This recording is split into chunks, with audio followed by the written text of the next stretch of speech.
चलिए हम कुछ व्यक्ति के ऊपर ही बताएंगे कि भागा कैसे होता है। ठीक है, चलिए देखिए, ये जो है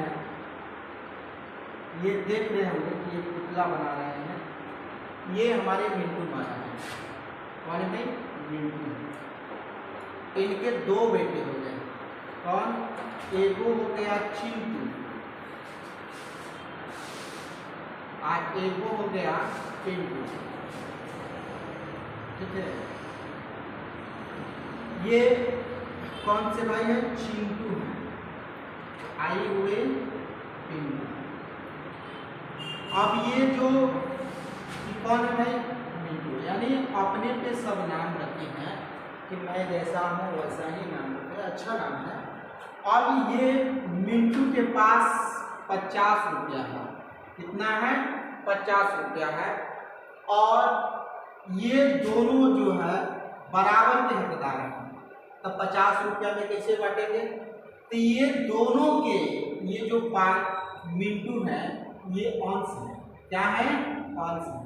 यानी कहने का मतलब कि इसी अंश में से ये दो पार्ट निकला है। ठीक है, तो ये दोनों पार्ट निकले हैं, तो ये दोनों पार्ट को हम क्या कहेंगे? हर कहेंगे। क्या कहेंगे भाई? हर कहेंगे। ये जो मिंटू है यानी मिंटू के दोनों क्या है भाई? बेटा है। क्या है? बेटा है। तब ये जो आपका मिंटू इनका पापा है, तो पापा में दोनों का हकदार बनता है यानी गार्जियन। अब जब दोनों का हकदार बनता है तो ये बन जाएंगे अंश, और दोनों को जब लेने का हकदार बन जाएगा ये बन जाएंगे आपका हर। अब मान लीजिए इसी को हम बटा के रूप में बताते हैं। जैसे कि मान लीजिए कि मिंटू का भी अंश है, इसके पास कितना रुपया है? 50 रुपया।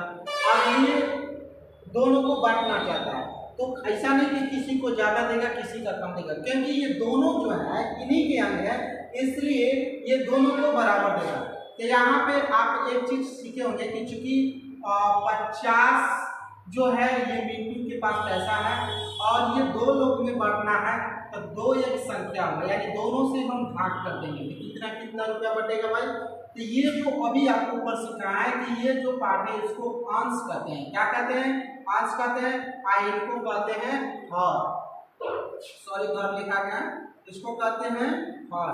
ठीक है, अब ये जो पॉइंट है इनमें भागा करेगा। तब भागा क्या करता है भाई? तो ये देखिए भाग का सिस्टम है। 2 हो गया, आई हो गया 5, ई हो गया 0। ठीक है, ई वाला पार्ट को हम भाजक कहते हैं। क्या कहते हैं भाई? भाजक कहते हैं। आई जो पार्ट आपको इधर दिख रहा है इसको हम कहते हैं भागफल। क्या कहते हैं भाई? भागफल कहते हैं। अब यहाँ से देखेंगे आई वाला पार्ट को क्या कहेंगे? तब ई वाला पार्ट को हम भाज्य कहेंगे। क्या कहेंगे? भाज्य कहेंगे। अब आइए भागा करते हैं पहले। तो यहाँ 2 से अगर भागा करेंगे तो ये 2 पर टेबल आना चाहिए, यानी पहाड़ा आना चाहिए। तो 2 दूना 4, 2 3 6, यानी 5 से ज्यादा हो जाएगा, इसलिए हम करेंगे 2 दूना 4। बचेगा आपका कितना? 1। अब 5 में से 4 को घटाएंगे तो आपके पास कितना बचेगा? 1। और ऊपर एगो 0 है तो 0 को लिख देंगे, तो क्या होगा भाई? तो 2 5 6 10। क्या हो जाएगा? 10। यानी ये जो भाज्य है इसमें अब खत्म हुआ, यहाँ पे क्या बचेगा? 0, यानी उसके पास कोई पैसा नहीं बचा। आज जब कोई नहीं पैसा बचा इसके पास, उसको लिखते हैं शेष। क्या लिखते हैं भैया? शेष फल। क्या लिखते हैं? शेष फल। अब देखिए एक इसी से फॉर्मूला तैयार होता है कि अगर मान लीजिए कि हम तो 2 बराबर में भाग दिए, तो एक अगर मान लीजिए कि चिंटू को कितना मिलेगा? 25 रुपया। पिंटू को कितना मिलेगा? 25 रुपया। और जब दोनों को 25-25 रुपया मिल जाएगा तो ये इनके पास क्या बचेगा? कुछ भी नहीं। अब जब दोनों दे ही देंगे तो इनके पास क्या बचेगा? कुछ भी नहीं, यानी क्या बच जाएगा भाई? 0। अब ये देखिए भाज्य बराबर जो होता है आपका भाज्य बराबर देखिए भाज्य बराबर होता है, यहाँ से देखिए ये आपका भाजक पॉइंट है, ये क्या है? भागफल। तो ये 2 भागा किए इतना हिस्सेदार होगा, तो अब यहाँ पर हम लिखेंगे कि भाजक गुणे भागफल। क्या लिखेंगे? भाजक गुणे भागफल। ठीक है, आप प्लस शेषफल। क्या हो जाएगा? भाजक गुणे भागफल अब प्लस क्या होगा भाई? शेषफल। अब आइए देखिए भाजक कितने लोग हैं? तो 2 लोग, भाग यानी अपना अपना भाग लेने वाले कितने लोग, 2 लोग, भाग कितना है 25, अब प्लस शेष कितना है भैया 0। आप देखो चीज जानते हैं कि काको क्रिया प्रथम करो तब पीछे जो भाग धन पर जोड़े ऋण 2 घटाओ, तो यहाँ पे ये प्रवृत्ति जो होता है ये काको क्रिया में वही सिस्टम यहाँ होता है। तो ये जो आप देख रहे हैं कि गुणा का चिन्ह होता है, तो 25 गुना क्या हो जाएगा 50 हो जाएगा, कितना हो जाएगा 50, आप प्लस 0 तो कितना हो जाएगा भाई 50। देखिए फिर मिनटू के पास 50 रुपया हो जाएगा कि नहीं हो जाएगा। चलिए आई होप कि ये भाग आपको समझ में आया होगा। चलिए दूसरा कोई एग्जांपल ले लेते हैं।